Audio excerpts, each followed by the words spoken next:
Welcome back to Cover 2. Time for On the Clock, sponsored by Top Dog Apparel, your custom apparel in 2 weeks. Ladies and gentlemen, why are you looking at me like that? I don't know. I'm eager to hear what you're going to say. I'm going to say welcome. On behalf of Top Dog, welcome Jason Wilde, ESPN Wisconsin. Rob Demoski, What's happening in 2 ESPN.com. weeks? Your custom apparel will be Well, I here. don't wear anything without getting paid for it, just so you know. That's why it's custom. And Mark Daniels, WTAQ. Woof. WTAQ. Wolf, Top Dog. We're going to sponsor for our segment? I don't know. He It just says got the audio in here just got really echoey. So it's great stuff. All right. Was it great stuff today, Jason, from Aaron Rodgers? I mean, he played courageously. He played well, but he admitted he had a couple of clunkers there on the overtime possession. What do you think? He did. He did admit that, and I thought that was great. Yeah. Look, this was such a good story when they were going to win the game, right? It was so close. I mean, it was such a good story, and you could even sense from the players in the locker room, like they didn't really know how to. Everybody felt like they lost today, right? The Vikings felt like they lost. The Packers felt like they lost. If they don't end the way they do, Rob, we're spending this whole time talking about what a magnificent performance Rodgers turned in. But as Chris just said, 2 mistakes that he felt he made were involved in that. I don't know that he made either one of those mistakes because of the injury. I don't think that had anything to do with it. They were about to show how they could win with him in his limited capacity. They were about to give everybody hope that the season, Mark, could continue for as long as, even while he was battling this thing, which he appears to be probably going to battle for a while. And now, all of a sudden, they have to go to Washington next week. And it's not a must-win. Obviously, nothing is in Week 3. But it's much more important, than coming back 1-1-1 now. Well, they got some things done. Williams ran it pretty well. Jimmy Graham's a part of the offense. The red zone just was driving me crazy today. They had all of these out. 1 for 5 in the red zone. That's not all on the quarterback. There was a lot of execution flaws. That's where Jimmy Graham's supposed to be a difference maker. That's a lot of execution flaws the rest of the offense. 3 red zone field goals. A 4th field goal came from the 22-yard line just outside of the red zone. So not good execution there. We were talking, Dave and I reminded us of Seattle, where they had to kick all those field goals in the red zone in that clunker back in 2014. Okay, Rob, where do we go with this penalty stuff? Because, last week, Clay Matthews, that was dumb. Right, he admitted it was completely dumb. This looked like a dumb call today. So, as the pool reporter, I'm assigned to go talk to the referee, and Tony Correnti's explanation was he lifted him and drove him into the ground. If he lifted him, Chris, you and I are going to be on this show next week with full heads of hair, and I don't mean the spray-on variety that's been used around this town. Look, the referee, his position in that interview is to explain why he called what he called. He was clearly wrong. And you know what? People want to rip Clay Matthews.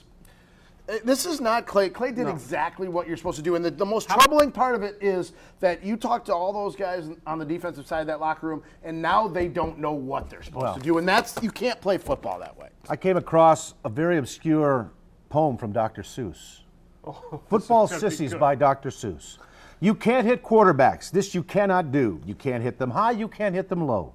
You can't touch them when they run. You can't touch them when they throw. For if you make a football play, like when Cousins went down with Clay, sissies just might take a Packer victory away. Wow. See? How am I supposed to follow that? What? I don't know. But go ahead and try. An unpublished work from From an unknown author named Newman. I thought the most telling thing about this penalty was that Mike Zimmer, who came up as a defensive coordinator, basically acknowledged what a terrible call it was and talked about how difficult it is for defensive players. I thought that was as compelling of evidence as you could ask for. Enough said. Not as good as a poem. Yeah, well. Well, shorter though. Mark, this was an early showdown between the two favorites, or the favorite and then 1A, if you will, in the NFC North. What do we take away from this after they finish with the tie? Who's the better team? I said the Vikings going into the game, but the Packers outplayed them for 45 minutes. Yeah. I thought they were the better team today, but I'd still say the Vikings have more 1 through 22 talent than the Packers do.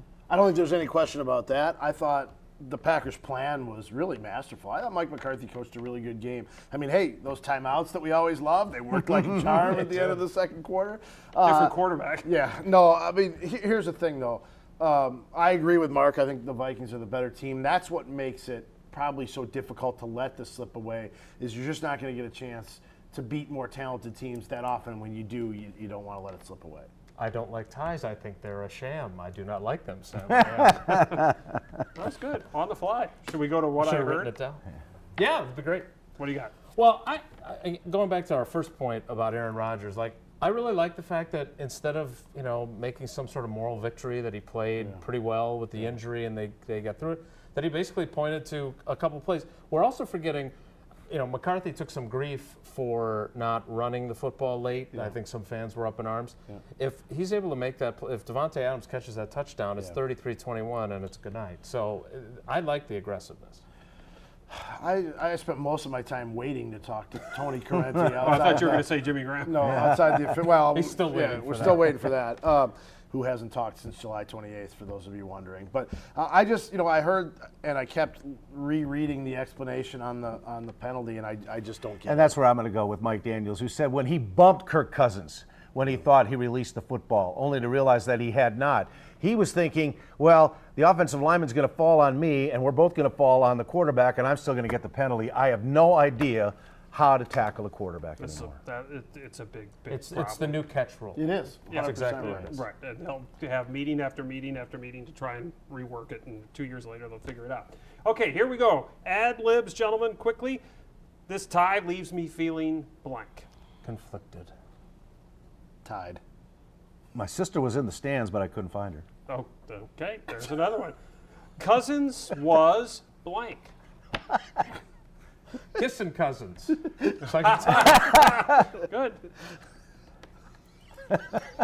Mark, we'll just go right. Dynamite drop in. Nice work. Yeah, 425 and 4, pretty good. All right. Penton's defense has been blank so far in 2 games. A work in progress, like Aaron Rodgers says. Just a little too much like Dom Capers. I like the young corners. Keep playing them. All right, guys, thank you very much. We'll see you again next week. 2 of you in Washington. You here, but we'll get together. You and me with full heads of hair. Yeah, maybe. The wigs are coming out. All right, we'll wrap it up. Cover 2 right after this.